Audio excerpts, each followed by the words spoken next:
भाई है वो भी मेंटली अनसाउंड है। मुझे आप हिम्मत रखें, इंशाल्लाह सब ठीक होगा। जब आप हिम्मत रखेंगे तब आप माँ की खिदमत करेंगे, भाइयों की खिदमत करेंगे। आपको हिम्मत रखनी है, इंशाल्लाह सब ठीक होगा। तो बताइए, 2012 में अब्दुल अहद शेख की डेथ होती है। आपको बताया कि अब्दुल अहद शेख PHE मैकेनिकल में एम्प्लॉय थे और उसके बाद अचानक उनकी मौत ऑन ड्यूटी होती है।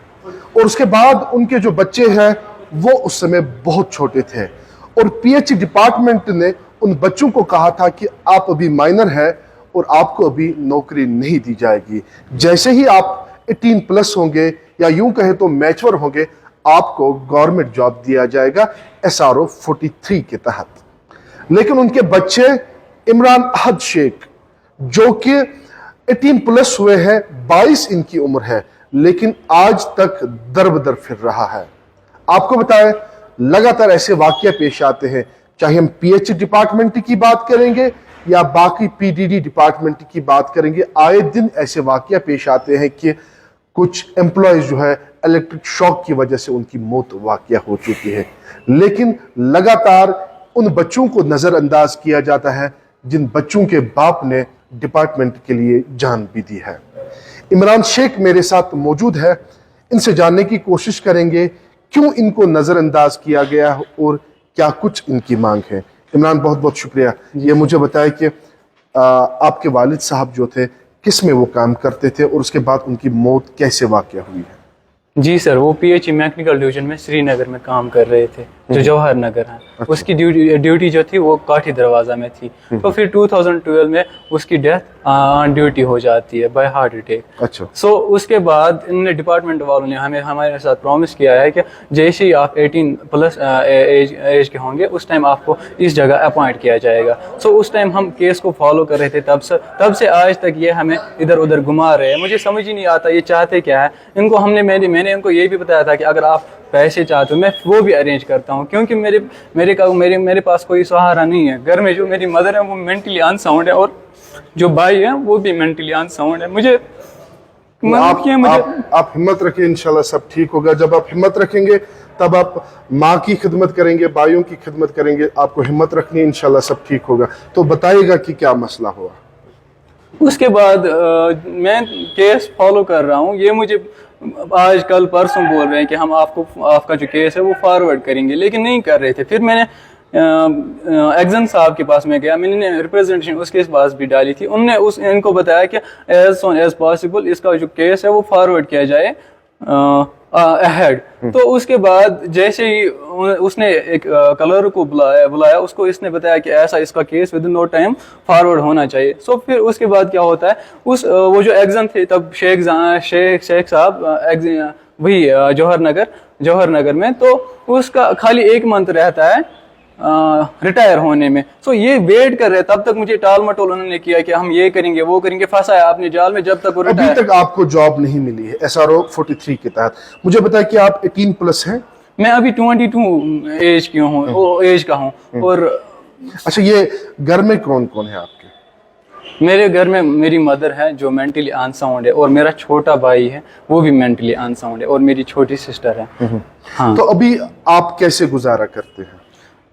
बस मेरी जो पेंशन मदर की मिलती है वो खाली 10,000 है, उसमें से मुझे उनकी मेडिसिन लानी पड़ती है। बाकी ये यहाँ आने का चक्कर इधर उधर मैं लगा रहा हूँ, बस उसी में सारा पैसा। आप पढ़ाई करते हैं? हाँ, मैं पढ़ाई भी कर रहा हूँ। मुझे बताएं कि क्या चाहते हैं आप, किसको आप गुजारिश करना चाहते हैं? मैं गवर्नर साहब से ही गुजारिश करना चाहता हूँ कि मेरा जो केस है वो सॉर्ट और इसमें जांच पड़ताल की जाए कि ये डिले क्यों कर रहे हैं, तो ताकि हम भी अपनी बहुमत ना। आप मुझे ये बताएं कि आप किसी और ऑफिसर के पास गए कि आप मुझे अपना हक दे दीजिए? मैं चीफ ऑफिस भी गया, वहां पर भी मैंने रिप्रेजेंटेशन डाली है।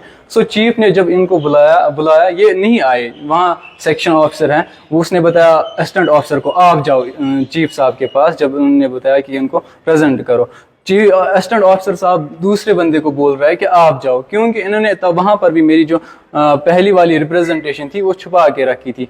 तो बाद में जब दूसरी बार मैं गया इनको आपके कहने का मतलब है कि जानबूझ के मुझे इधर उधर भटकाया जाता है? हाँ जी सर, जानबूझ के ये ڈیلے کر رہے ہیں. مجھے سمجھ نہیں آتا کہ انہوں نے میرا جو کیس ہے وہ کسی اور کو دیا ہے یا کیا چاہتے ہیں, مجھے وہ سمجھ نہیں آتا. آپ کو یہ خدشات ہے کہ جو آپ کا کیس ہے وہ کسی اور کو دیا ہے؟ ہاں مجھے لگ رہا ہے کیونکہ یہی ریزن ہے کہ یہ مجھے بار بار ڈیلے کر رہے ہیں. آج افسوس ہوتا ہوگا کہ میرے باپ والد صاحب جو تھے انہوں نے پی ایچ ڈپارٹمنٹ کے لیے جان دی ہے. جی سر, کیوں نہیں ہوگا افسوس, کیونکہ وہ جو وہاں بندے ہیں وہ بھی ایس آر او پہ آدھے بندے لگے ہیں. تو جب ان کو دیکھ کر بہت افسوس ہوتا ہے اپنی جگہ, کیونکہ میرا فادر بھی انہی کے فادر کے جیسے یہاں کام کرتا تھا. سو جب ان کو حق ملا, میرے کو کیوں نہیں مل رہا ہے؟